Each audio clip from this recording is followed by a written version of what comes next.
What happens when one of music's most legendary icons comes face to face with Britain's most controversial daytime host? You won't believe what unfolds when Cher sits down with Lorraine Kelly in what was supposed to be a simple promotional appearance that spiraled into absolute chaos. This isn't just another celebrity meltdown. This is a masterclass in how quickly things can go sideways when egos clash and boundaries get crossed. Before we get into this incredible story, make sure you hit that subscribe button and drop a comment below because you're not going to believe what unfolds. Last night's episode of The Lorraine Kelly Show started innocently enough. Cher, the goddess of pop herself, had agreed to appear on the morning program to discuss her latest memoir and upcoming farewell tour. The 77-year-old icon looked stunning in her signature flowing black ensemble, her famous locks cascading over her shoulders as she settled into the guest chair opposite Kelly. The studio audience was buzzing with excitement. After all, it's not every day you get to see a living legend up close. But what should have been a celebratory conversation about decades of musical achievements quickly took a sinister turn. And it all started with Lorraine Kelly's opening question. "Well, Cher, darling," Kelly began with that syrupy sweet tone that regular viewers know all too well, "I have to ask, at your age, don't you think it's time to hang up the sparkly costumes and let the younger generation take over?" The question hung in the air like a toxic cloud. You could literally see Cher's expression shift from warm anticipation to barely contained shock. Her famous poker face flickered for just a moment, revealing a flash of genuine hurt before the mask slipped back into place. "Excuse me?" Cher's voice was dangerously quiet, the kind of quiet that comes before a storm. Kelly, seemingly oblivious to the landmine she'd just stepped on, pressed forward with a laugh that sounded more like a cackle. "Oh, come now, you know what I mean. All those young pop stars like Taylor Swift and Billie Eilish, surely they're the future. Isn't it a bit desperate to keep trying to compete with them?"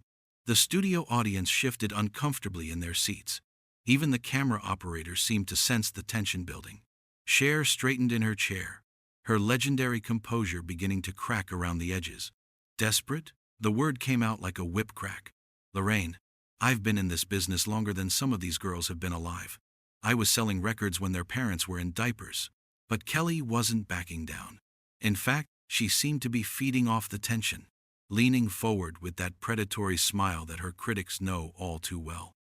"Yes, but that's exactly my point, isn't it? Times have changed. The music industry has evolved. Maybe it's time to accept that your moment has passed." The air in the studio grew thick with anticipation. Cher's hands gripped the arms of her chair, her knuckles white beneath her rings.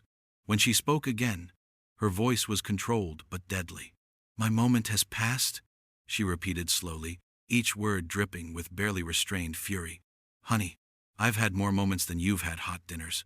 I've won Oscars, Grammys, Emmys. I'm part of the EGOT Club.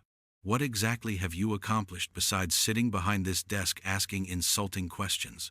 Kelly's mask slipped for just a fraction of a second, revealing something ugly underneath, before she recovered with that same saccharine smile. "Oh, touchy, touchy. I'm just saying what everyone's thinking. The public can be quite harsh about aging performers, can't they? All those plastic surgery rumors, the constant speculation about how much work you've had done." That was the moment everything changed. You could literally see the shift in Cher's demeanor, like watching a switch flip from diplomacy to warfare. Her famous eyes narrowed to slits, and when she spoke, her voice carried the weight of decades, in an industry that had tried to tear her down countless times before. "You want to talk about plastic surgery?" Cher's voice was rising now, the legendary temper that had been held in check finally beginning to surface. "Let's talk about how you've carved up your own face, trying to stay relevant on morning television. At least, when I make changes, I own them. You're sitting there with more Botox than a Beverly Hills housewife, questioning my authenticity." The studio fell dead silent. Even the ever-present hum of the cameras seemed muted. Kelly's face flushed red beneath her heavy makeup, her composure finally beginning to crack under Cher's withering assault. "How dare you?" Kelly snapped, her voice losing all pretense of professionalism. "I'm the host here, and I'll ask whatever questions I bloody well please. And I'm the guest who can get up and leave whenever the hell I want to." Cher shot back, her voice now carrying the full force of her legendary presence. which is looking more and more appealing by the second. The confrontation was escalating rapidly, and what started as subtle digs was now becoming an all-out war of words. Kelly, perhaps realizing she was losing control of the situation, tried to regain her footing by going even lower. "Look, Cher," she said, attempting to sound reasonable while her eyes remained cold as ice. "I understand this might be difficult for someone of your vintage to accept.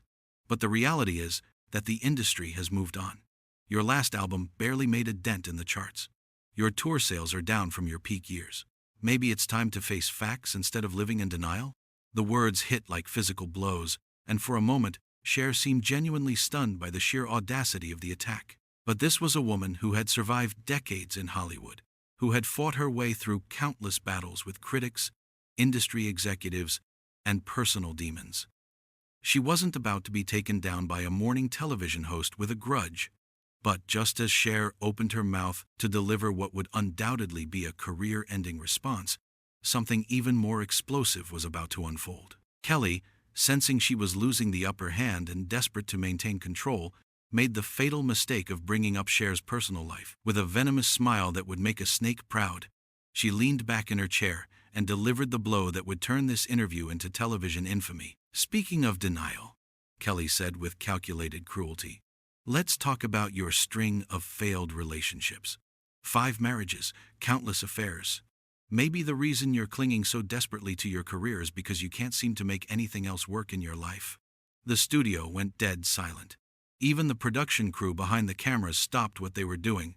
This wasn't just crossing a line, this was obliterating it with a fucking bulldozer.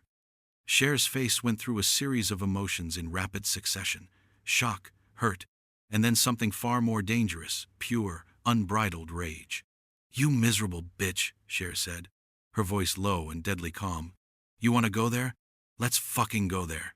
The sensors in the control room were probably having heart attacks, but there was no stopping what was about to unfold. Cher stood up from her chair, towering over Kelly with the full force of her legendary presence. "You want to talk about failed relationships?" Cher continued, her voice gaining power with each word. "Let's talk about how you've built your entire pathetic career on tearing down people who are actually talented. How many guests have you ambushed with this same bullshit over the years? How many careers have you tried to destroy because you're jealous that they have something you'll never have, genuine talent and respect?" Kelly tried to interrupt, but Cher was just getting started. "No, no, no, sweetheart. You opened this door, now you get to walk through it. You want to question my relevance? I've sold over 100 million records worldwide. I've had #1 hits in 6 consecutive decades. 6 decades! What have you done except sit behind this desk like some bitter old harpy, picking at successful people like a vulture?" The audience was on the edge of their seats, some looking horrified, others secretly thrilled to see someone finally giving Kelly the confrontation she'd been asking for. Camera operators were frantically adjusting their shots, knowing they were capturing television gold. Kelly, her face now bright red with fury and embarrassment, shot back with even more venom. "At least I don't have to rely on plastic surgery and wigs to stay relevant. Look at yourself, Cher. You're a walking advertisement for Hollywood desperation." That was it. The final straw. Cher's eyes flashed with a fury that could melt steel. And when she spoke, her voice carried the weight of every insult, every slight, every attempt to diminish her that she'd endured over her legendary career. "You want to talk about desperation, Lorraine?" Cher's voice was rising to a roar now. "Let's talk about a woman so desperate for ratings that she has to attack her guests to get attention. Let's talk about someone so fucking insecure about her own irrelevance that she has to try to drag down icons to make herself feel better." Kelly jumped to her feet as well, matching Cher's energy with her own toxic fury. "I've had enough of your prima donna bullshit. You're nothing but a has-been desperately clinging to past glory." "Has been?" Cher laughed, but there was no humor in it, only pure contempt. "Honey, I'm still selling out arenas while you're stuck interviewing soap opera stars and reality TV rejects on morning television. The only reason anyone watches this shit show is to see train wrecks like this one." The confrontation was now spiraling completely out of control. Production assistants were frantically trying to get the attention of the control room, unsure whether to cut to commercial or let this nuclear meltdown continue to unfold live on air. Kelly, perhaps realizing she had pushed one of the most powerful women in entertainment too far, tried to regain some semblance of professional composure. "Look, let's just calm down and—" "Calm down?" Cher interrupted, her voice dripping with sarcasm. "Oh, now you want to calm down? After you've spent the last 10 minutes trying to humiliate me on live television? After you've questioned my career, my appearance, my personal life? Now you want to play nice?" The legendary performer took a step closer to Kelly's desk, her presence filling the entire studio. "Let me tell you something, sweetheart. I've been in this business since before you were a twinkle in your daddy's eye. I've survived disco, grunge, boy bands, and every other trend that was supposed to make me irrelevant. You think some bitter morning TV host is going to take me down? You think your pathetic little show matters in the grand scheme of things?" Kelly backed into a corner and, desperate, made one final catastrophic attempt to save face. "At least I don't have to auto-tune my voice to sound halfway decent anymore." The insult hung in the air like a death sentence. For a moment, everything stopped. The cameras, the audience, even time itself seemed to freeze as everyone processed what Kelly had just said. She had crossed every possible line, burned every bridge, and insulted not just Cher's appearance and personal life, but the very foundation of her legendary career, her voice. Cher's response, when it came, was delivered with the kind of cold, controlled fury that could level mountains. "You know what, Lorraine? I've dealt with bigger cunts than you in my career, but most of them at least had the decency to be talented. You're just a bitter, talentless hack who's never accomplished anything worth remembering." The studio erupted. Audience members gasped. Crew members dropped their equipment, and somewhere in the control room, executives were undoubtedly having nervous breakdowns. This had gone far beyond a heated interview. This was a full-scale war between two powerful women, and only one was going to walk away with their dignity intact. But Cher wasn't finished. Not by a long shot. What happened next would become the stuff of television legend. With the precision of a master performer who had commanded stages for over 5 decades, Cher slowly reached for her purse, never breaking eye contact with Kelly. The movement was deliberate, calculated, and absolutely terrifying in its composure. The entire studio held its breath, waiting to see what the icon would do next. "You know what, Lorraine?" Cher said, her voice now eerily calm, after the storm of fury that had just erupted. "I've been insulted by better people than you. I've been criticized by actual journalists, not morning television wannabes who peaked at interviewing weather girls and soap stars." She opened her purse with theatrical precision, pulling out her phone. "But what you've done here today, this isn't journalism. This isn't even entertainment. This is just sad, desperate bullying from a woman who's so threatened by actual talent that she has to tear down legends to feel relevant." Kelly, perhaps sensing that she was about to witness something that would haunt her career forever, tried one last desperate attempt to regain control. "Now see here, Cher. You can't just what?" Cher's voice cut through Kelly's protest like a blade. "Can't just call you out for being a pathetic excuse for a host? Can't just expose you for the bitter, jealous harridan you really are? Watch me." The legendary performer held up her phone and with deliberate slowness began recording. "Hi everyone, this is Cher, and I'm sitting here on the Lorraine Kelly Show, where this poor excuse for a host has just spent the last 15 minutes trying to humiliate me on live television. She's questioned my age, my appearance, my relationships, my career, and my talent, all because she's so insecure about her own complete lack of any of those things." Kelly's face went white with horror as she realized what was happening. Cher was creating her own content, her own narrative, right there in the studio. "You can't record in here. Security." "Oh, can't I?" Cher laughed, and it was the most genuine sound she'd made since sitting down. "Honey, I'm Cher. I can do whatever the hell I want. And right now, what I want is to make sure everyone knows exactly what kind of person you really are." She continued recording, her voice taking on the warm, conversational tone that had made her beloved by millions. "So, here's the thing, my beautiful followers. This woman invited me on her show supposedly to talk about my memoir and my tour, and instead spent the entire time trying to tear me down. Why? Because that's what bullies do. They punch up at people who are more successful, more talented, more beloved than they'll ever be. The studio was in complete chaos now. Production assistants were running around frantically. Security guards were being called, and Kelly was having what could only be described as a complete meltdown. But Cher remained the picture of composed elegance, even as she delivered the most devastating takedown in television history. But here's what's really beautiful about this moment, Cher continued, still recording.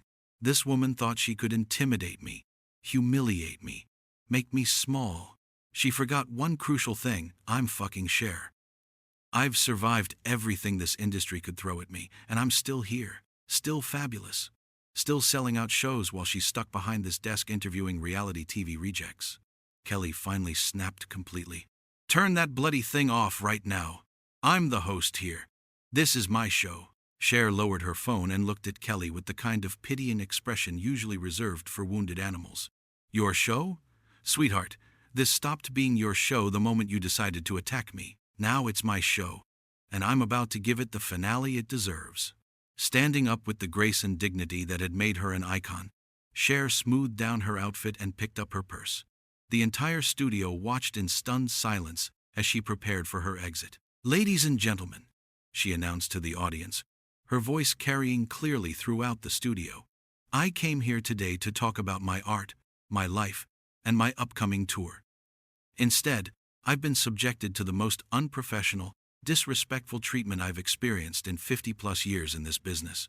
She turned to face Kelly directly, and when she spoke, her words carried the weight of absolute authority. Lorraine, you're a disgrace to journalism and an embarrassment to women everywhere. You had the opportunity to interview a living legend, and instead you chose to reveal yourself as nothing more than a bitter, jealous bully. Kelly, desperate to salvage something from this disaster, made one final, pathetic attempt. You can't just leave. We have a contract. We have nothing. Cher cut her off with finality. What we had was an agreement for a professional interview, which you violated the moment you opened your nasty little mouth. Consider this my official response to your unprofessionalism. With that, Cher began walking toward the exit, her heels clicking against the studio floor, with the rhythm of a funeral march. But she wasn't finished yet. She had one final devastating blow to deliver. Stopping at the edge of the stage, she turned back to face the cameras one last time. Oh, and Lorraine, for someone who's had as much work done as you have, you really shouldn't be commenting on anyone else's appearance.